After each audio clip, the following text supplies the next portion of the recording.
President Trump, meantime, is working day in and day out and nights to make America safe again. And now he may be taking it a step further as rumors swirl that he's considering deporting immigrants on public assistance.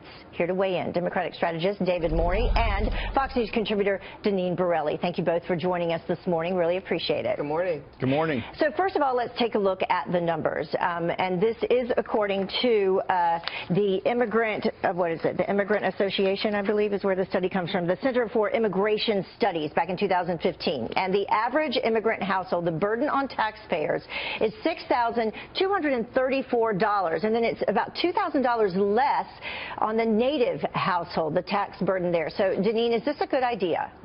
Well, listen, Trump is working on his campaign promise to keep Americans first.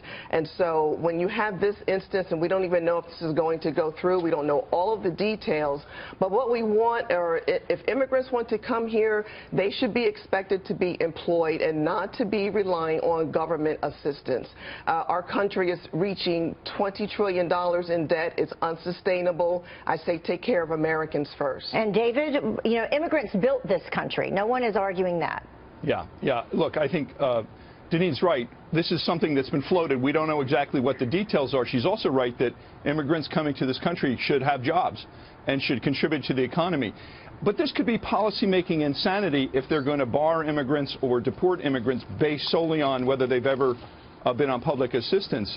It's smart to slow immigration down and be smart about it. Go through the process of security clearance, for example. Do it methodically, build talent, build procedure. But it's wrong to deport or deny just on the basis of whether someone might be on public assistance. All the research shows, as you said, immigrants built this country. They've added more to the country than subtract from the country economically. And Deneen, though, does this make it seem like being on public assistance is a crime, Deneen?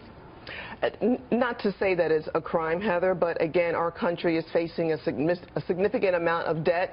We can't even take care of our veterans like we should. They risk their life and their limbs to keep our country safe, keep Americans safe, and our veterans are suffering. We are witnessing, on average, 20 veterans are committing suicide each and every day. And so I say we take care of Americans first. There's nothing wrong with doing so. I think that's common sense. And David, you say also that using public assistance should not be the only qualifier, obviously. So what are some of the other considerations? Well, look, I mean, the welfare reform of 1996 got pretty specific about green card holders, American permanent residents. There's an exception for refugees. There's a lot of vetting already. I'm not saying it shouldn't be slowed down, made better. There's a lot of vetting on whether people coming into this country are going to contribute economically. And I think deporting based on a subjective criterion of whether they're not is a dangerous territory. It's probably unconstitutional. I think it's inadequate. I don't think it's smart policymaking. We got to find the center of smart policymaking in this government for it to work effectively. And how do we do that? I know that that's a huge question for both of you, but clearly we do need to find some center ground, as we just heard Matthew McConaughey just saying. I can't believe I'm quoting him, but it's true. You know, we've got to find a way to come together with all of these issues, Deneen.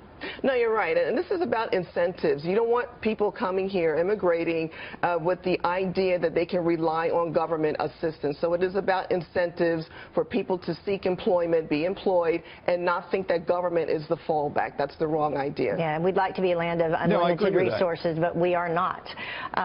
We have to find the policymaking center. As Lincoln said, a house divided against itself cannot stand. The extremists of both parties have to come together and make government work here. Yeah, let's give it a chance.